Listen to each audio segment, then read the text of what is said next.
This episode of the Midlife Men podcast contains conversations about suicide, so please take care when listening.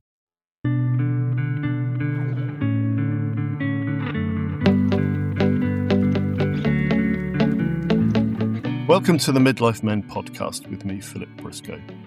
Today's guest is Ian Kinnery. Ian's helped hundreds of business owners build successful companies, but behind his own success was a struggle that almost cost him his life. Today we're talking about pressure, loneliness, purpose, and why so many men suffer in silence. So, Ian, welcome to you. Thank you, Philip. Good to be here. So, Ian, before we talk about, the very dark period in your life, tell me about the man you were before then. From the outside, how did life look outside looking in? What did people see that perhaps and what perhaps was going on underneath? I think from the outside, I suggest I looked as though I had it all. I mean, my background was, I was a managing director by the time I was 29. By the time I was in my very early 30s, I'd borrowed a few £1 million and built my own Vauxhall dealership. So I had my own business, my name above the door, lovely wife, nice house. Cars, holidays, all of that good stuff. So I imagine that people thought I was living the dream life. But on the inside, of course, it was different. And what did that look like for you? Perhaps you could explain how things evolved over time. Well, I've always been extremely ambitious. I mean, my father died when I was 14. And I remember A, being told and B, saying to myself that I was now the man of the house. So looking back, I guess I chose to carry all the weight from the age of 14. My original intention was to join my father's business. But by the time I left school, that business had gone. So I ended up going to university and then finding a job on the open market. I fell into the motor business and fortunately loved what I was doing. And I remember saying I wanted to be a managing director by the time I was 30. And I pushed and pressed and worked and grafted. And at 29, guess what? I was MD of a big truck business in the Midlands. A couple of years later, I was managing director of the biggest Mercedes-Benz car and truck business in Europe. And at the same time, I was negotiating to buy and build my own Vauxhall dealership. So I guess from the outside, it was a tale of continuing success. On the inside, the pressure was getting more and more. Now, I didn't mind that. I that's what I was used to. I thought that's what life was. But then I started to feel trapped. And I think one of the reasons to get somebody to back you to that level, the mechanism was I had to pledge 85% of my net worth. I remember having to try and work that out to get permission to do this. And of course, it was all very exciting at the beginning, but then after a few years, it just felt very restrictive. And I kept looking ahead and seeing nothing, no exit opportunity, no way to get out of this. And that's when I started to hit that downward spiral. So on the inside, it was very different, and it got darker and darker. Now, of course, it's easy to understand and rationalize what was happening, but when you're in the middle of it, you literally can't see the wood for the trees. And I imagine the responsibility you had would have been all-consuming. I imagine this is kind of a 24/7 thing, is it? So you're not able to give yourself a break from it, which must have exacerbated the situation. Yeah, and literally 24/7. I've got to say that every business owner that I work with reports a similar thing. Whether it gets quite as oppressive for them as it does, hopefully with my help, it doesn't. But for me, every way I turned, it was the walls were closing in. The options were rapidly disappearing. So things were getting darker, you said. I mean, did you degenerate, over time? How was it kind of manifesting itself, I guess, day to day? With this hot weather, one of the things that I realized, but of course I couldn't explain it, is I was sweating all the time. I'd be on a winter's day, it would be snowing. I'd have the air conditioning on full blast and I'd still be sweating. And that was, I now realize, a nervous reaction. I didn't, to the outside, I didn't appear unhappy or miserable, but on the inside, I was. And it was spiraling down all of the time. I was getting very little pleasure in things. Everywhere I turned, it seemed dark. Not a good situation to be in.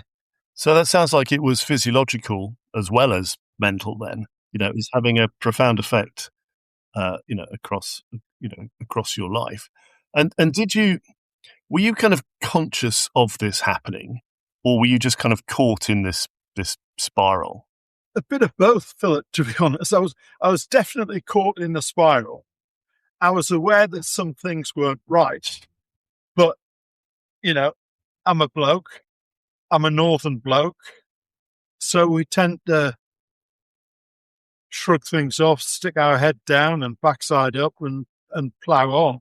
And of course, that was instinctively what I would do. But it was probably the thing I should have done least. Did you think to speak to anybody? Well, I did. I mean, I had private medical insurance, and my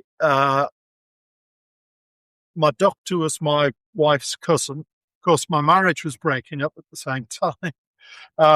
Whether that was a cause or an effect, I still don't know. And my doctor referred me to a psychiatrist who was really very good. And of course, the medical insurance paid that. But if I'm honest, it wasn't having a right lot of effect. At one point, I remember my doctor telling me I needed to go. Well, everybody was telling me I needed to go on holiday. I went on holiday. I came back, but the reason I went on holiday in the motor trade, it used to be that August was when the number plates changed. So August the 1st, you probably do something like 20-25% maybe of your turnover. And the motor trade has always been high turnover, low margins, so cash flow is critical. And I remember at some point round about the 10th of August, I'd managed to get most of the cash back. So things were settling down a bit. And I was sat at my desk and the phone rang. And it was like I was electrocuted. I must have jumped off the seat and I thought, this ain't right. So I went away on holiday for a week. I came back, and entirely my fault. In my confusion, because I was confused a lot of the time, I thought, I'll go to the pub for a drink. I went to the pub, and in those days, the pubs used to close in the afternoon. And I got the timing wrong. And I got there, and the pub was closed. And I was so angry with myself. I remember hitting the steering wheel, and I thought I broke my hand.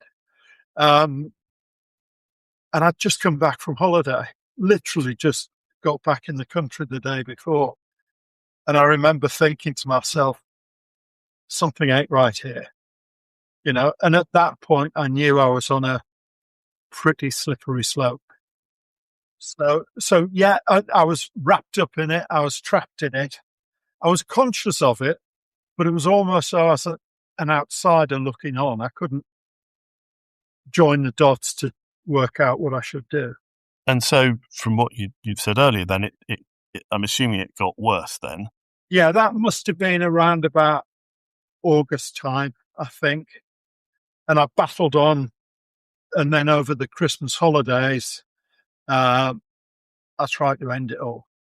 So that was 3 or 4 months.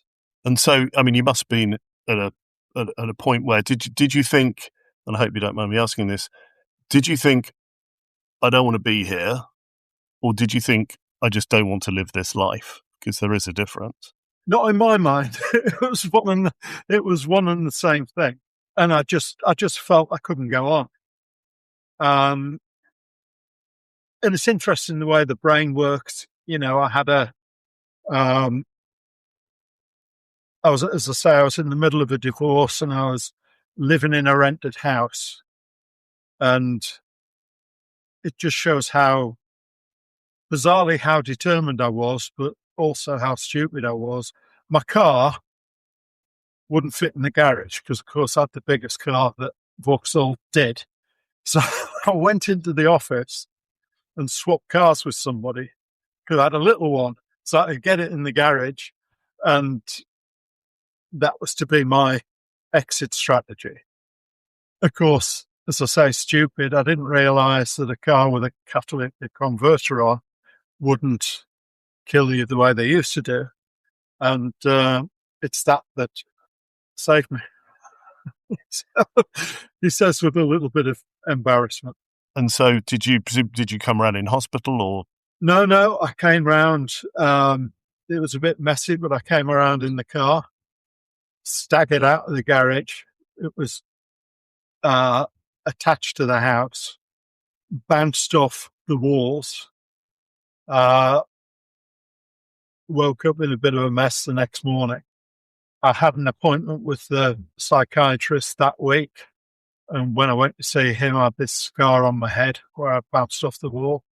And the net result was I ended up in a private mental hospital in Harrogate. Did the failed, attempt on your own life, did it make you realise that it was a mistake and that you needed to change something and find a way forward, or had you not got to that point yet? So I'm interested in what was that tipping point where you thought enough is enough? It didn't. What it said to me is I need to be cleverer about this because that one didn't work. And when I went into hospital, one of the bizarre things is, and I wouldn't have used these words at the time, when you're that ill, you don't realise that your brain's not working. And it was only some years after,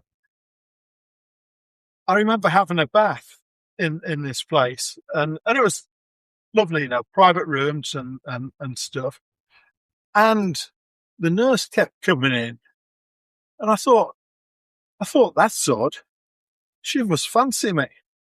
I didn't realise I was under 10-minute observation. I didn't realise that for years. So, but while I was in there, I ended up having a thing called ECT, because what they'd done is they'd escalated the drugs that I was taking, and they couldn't go any further with that. So the psychiatrist decided that the next step was ECT. I didn't understand what that was until one morning at 4:00, they walked into my bedroom and strapped me to the bed and did what they did, which was about as unpleasant as you can get. So just for people that don't know, can you just explain what ECT is? Yeah, ECT, I believe it's electroconvulsive therapy. Fundamentally, they put electrodes to your temple that I believe puts you into a coma. It certainly knocks you out. And it's a bit like jump starting your car or rebooting your computer. And the hope is that when you come round again, you'll be not in the same place as you were. Clearly, it didn't work because I did that a couple of times. Oh, yeah, enjoyed it so much, we'll do it again. I mean, forgive me, but it sounds very kind of, Victorian to it was. Doing things like that. Seriously, it was. And I haven't delved into it too much, but I believe at the time they didn't really know how it worked or if it worked. But it was Victorian. I mean, literally 3 or 4 guys walked into my room, including the psychiatrist, with white coats on, one of them carrying this wooden box that looked as though it had been made in a school woodwork class. So thinking back, I mean, it's good I can laugh about it, but it was bizarre. It really was. So that didn't work. So what did work? Well, I think it had an effect the second time because I wasn't in hospital long. I think it was about a week or 10 days. But then when I came out, I went for what they were calling talking therapy. And that was very effective, to be honest with you. Or I realized it was effective. It didn't feel effective at the time. But gradually I became less down, a bit more hopeful, literally day by day. But of course, the other irony was I still had a business to run. I had 70 people working for me. One of the things about this ECT was I lost my memory. Again, there's some really funny stories about that. But I went into work and I couldn't remember anybody's name. And, trying to run a business and not being able to remember people's name was tough. Of course, I had nobody at home to look after me. So I had to kind of try and manage to do all of that. Looking back on it, it was tough. But I had my sales manager was a friend, and I don't know how much anybody else knew about it, but he knew. I told him, not the details, but I told him some of the story. So we'd sit in a meeting. I'd always make sure that Steve came in with me. Well, Steve was a big bloke. He was motor trades and ex-military. So he had a wicked sense of humour. And but when we were in a meeting, he keeps saying things like, "Ian, you remember last time we talked to John, we talked about this." And it would kind of allow me to put the pieces back together again. And that's how I got through. But it was a long, slow, arduous process. So I don't think, Philip, there was any one eureka moment. It was slowly, bit by bit. And the talking therapy then, was that in a group or was that one-on-one? No, that was one-on-one. And I'm not a therapist, but that's very similar to the conversations that I have now as a coach. So you've been through this, horrific experience. You come out alive. You've been having some talking therapy. You're out of hospital, but you went back to the kind of you went back to the very environment that possibly caused, your downfall anyway. I mean, how did that work? I mean, did you go back with a different approach? What did you change? Because presumably, if you change nothing, you'd end up in the same situation again. Well, I couldn't afford to. You're right. I couldn't afford to end up in the same situation. So I took it a lot easier. I realized, and actually, I'm bizarrely quite proud of this because I'm a fairly intensive person and I had to give myself time to heal. So I did that as much as I possibly could. which while running a multi-million-pound business isn't easy. But I remember on a weekend, thinking I should do something. No, Ian, give yourself time to heal. Do I need to do that? No, give yourself time to heal. And I did. Slowly but surely start to get better. And this feeling you had of feeling trapped, no way out, largely because I guess initially driven by the financial pressures. How did, if that was one of the main causes of how you felt, how did you address that? Or did you just come at it with a different, mindset? Well, I think I came at it with a different mindset. I realized that was causing me pressure. And I felt at the time I couldn't do anything about it. I had plenty of other areas of concern. So I literally just parked that. I thought, well, I can't do anything about it. So stop worrying about it. Control the things that you can control. So I worked really hard at that. I felt, as I say, I disciplined myself to give myself time to heal. But then when I did get the opportunity to get out, I took it with both hands. I think the difference in mindset that we both referred to was, I'm of the type that thinks I can control everything. And, between 14 and 40, that's what I felt I'd done. And then I couldn't do it anymore. So I had to resign myself to just controlling the things that I could control. And when given the opportunity, I took it and got myself out. And I'd also resigned myself to realizing that actually getting myself out is more important to get myself out and stay alive than try and keep any money and get myself out. So at that point, I realized I had nothing to lose. And that was a big shift in attitude. And looking back on it, I know you said you lost your father young, and then you felt like you were the kind of man of the house, as it were. How much of that do you think, drove you, and how much of that do you think was, ultimately resulted in what happened to you? Well, both. I mean, I've always been driven. I used to say, if ever there's a heat, I want to be at the top of it. So it didn't matter whether it was, prizes at speech day or winning a game of squash or tennis. I'd always go balls out for it. And that's just my nature.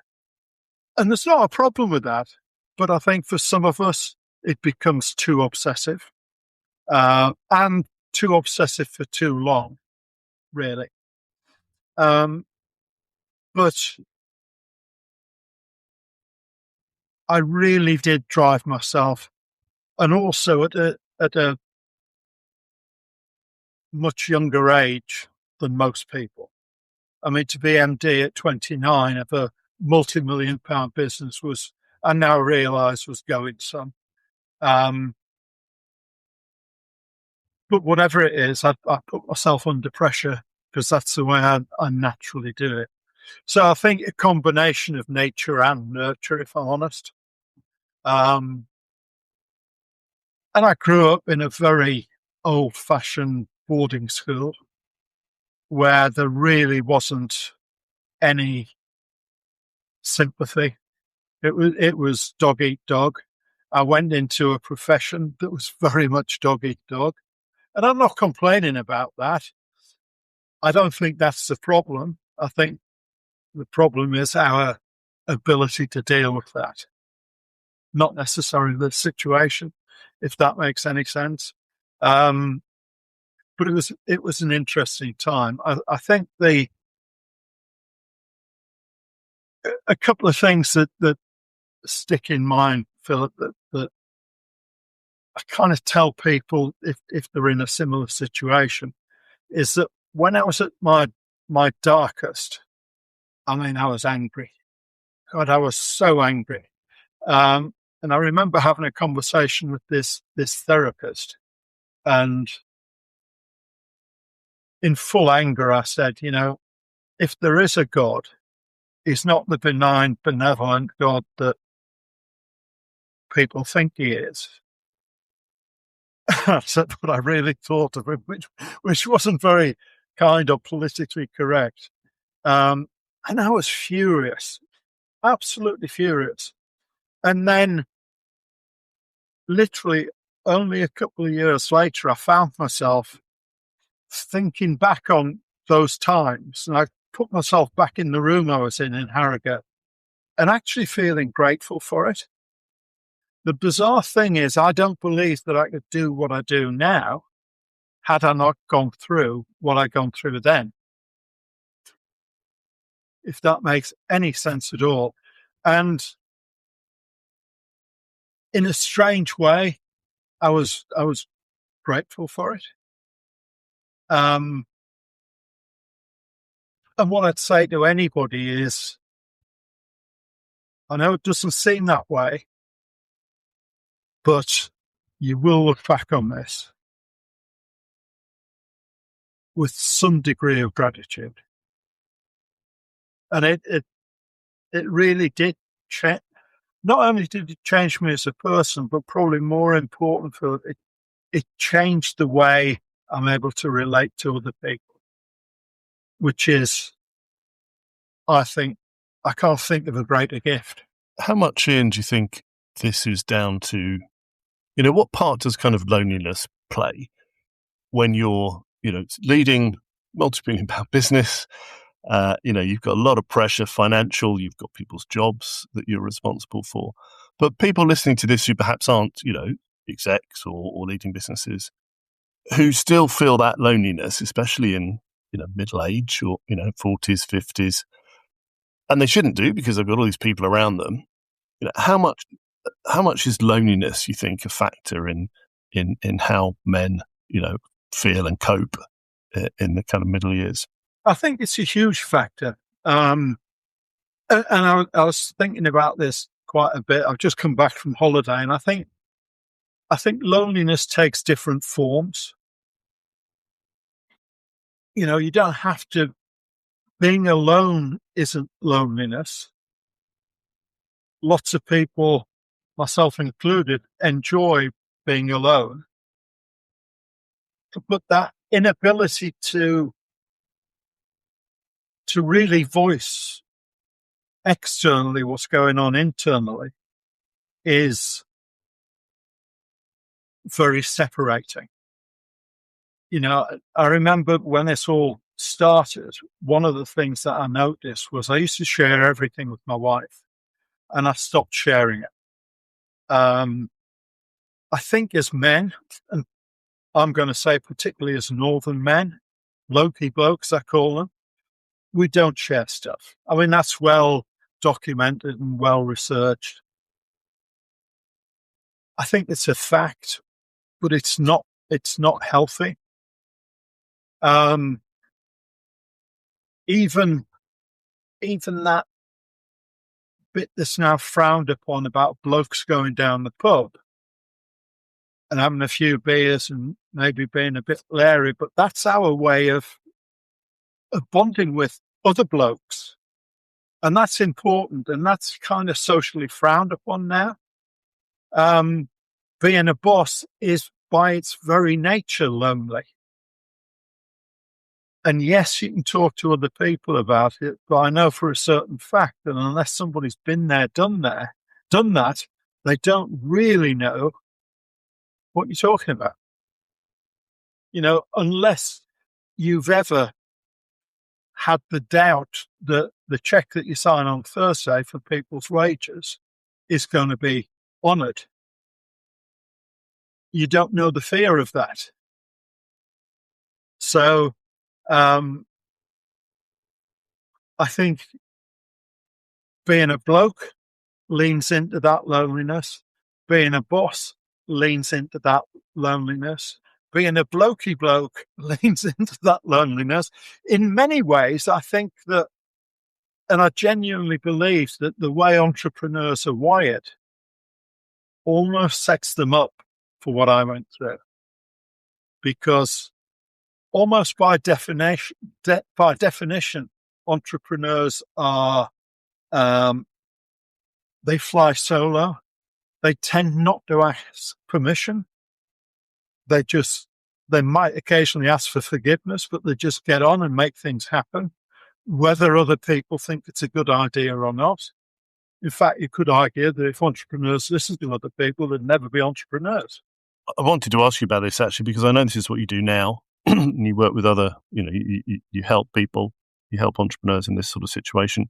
And you've already just said actually that, you kind of have experienced it yourself. But how common, you must see over and over again, do you see the same behavior, the same symptoms? I mean, can you catch early someone that's going to go, and explode or burn out or what? I think probably more burnout than anything else. But I think if, there was a phrase somebody once said about Valentino Rossi, that he crashed his motorbike and his rival said, "Oh, he's got more ambition than ability."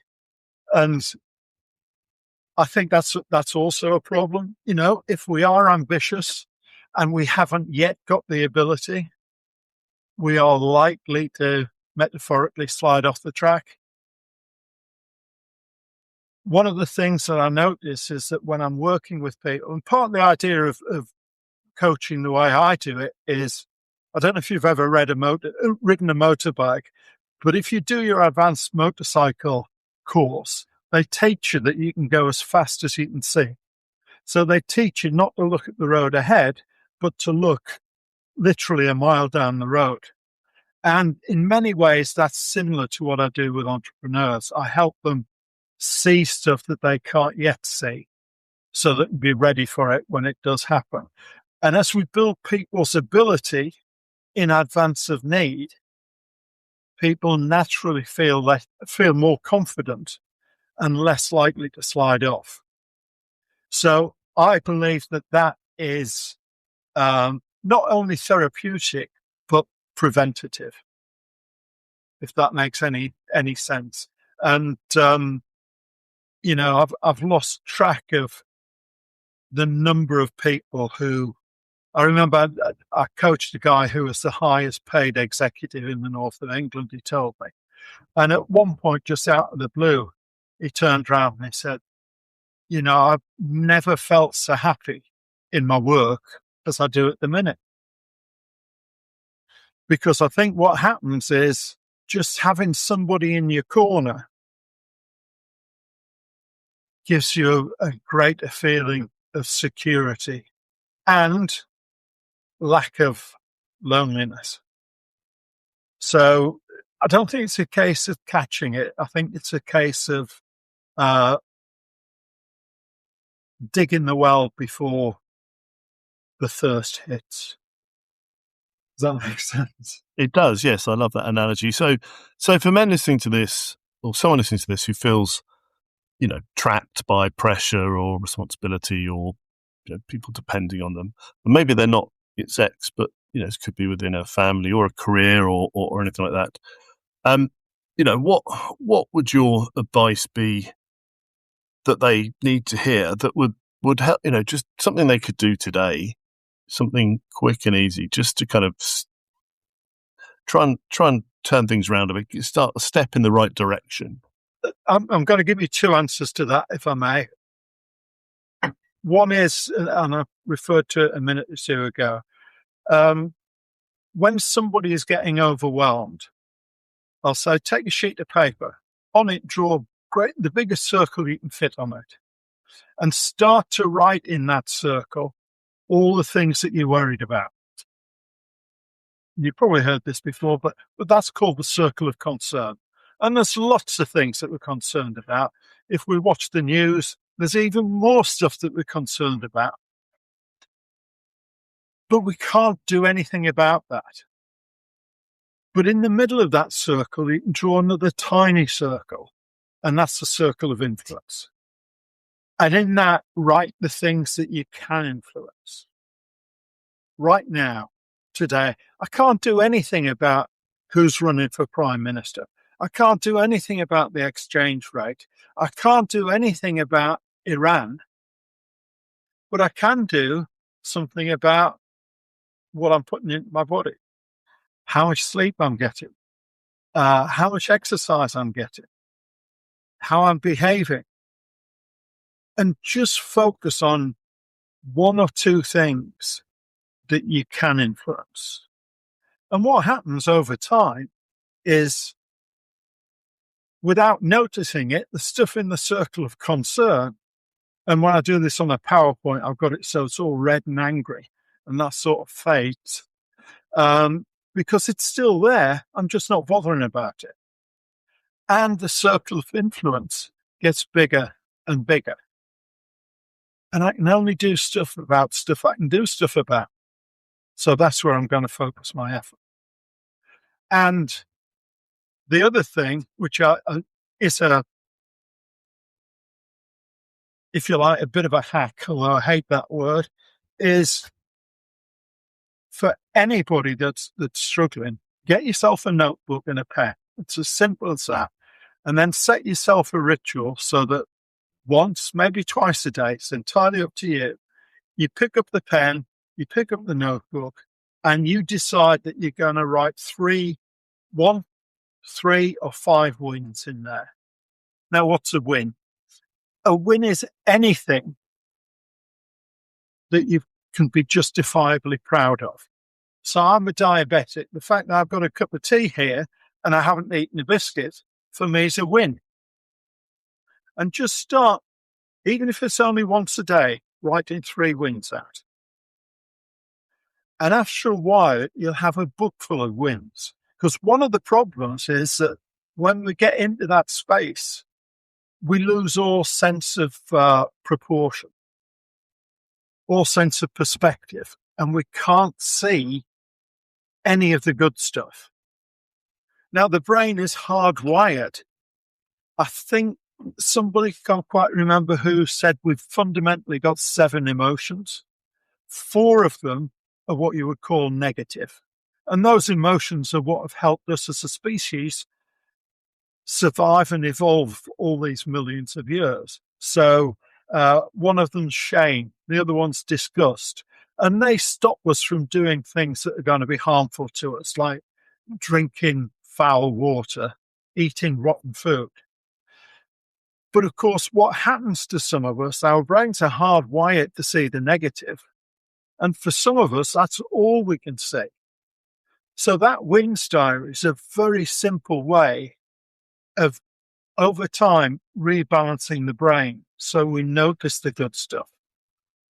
And it's important to write it down, because when we're in that slough of despond, we can't access that because the brain's all clogged up with the negative stuff. But if we can just open the book and suddenly you're there in the good stuff. And for lots of people, that is really genuinely powerful medicine. Brilliant. Thank you for that. Thanks, Ian. If people listening to this want to contact you, how do they go about doing that? Either by email, ian@iankinnery.com will get me, or go to my website, www.kinnery.co.uk, or Google me. As the song goes, there's only one Ian Kinnery. Having an unusual name has its occasional benefits. So Google me, make contact, be happy to speak to or listen to anybody. Brilliant. Ian, thank you so much. You've been incredibly honest and open with us. And that really is appreciated, because, I do think we need more conversations like this. Without doubt. People need to hear this and not, hide behind it. So thank you, Ian. I wish you well. Thank you very much, and thanks for the opportunity, Phil. Thank you for listening to the Midlife Men podcast. If you want to contact Ian, you can email him at ian@iankinnery, KINNERY.com, or go to his website, www.kinnery.co.uk. As ever, if you can please share this with anyone you think might benefit from listening to it.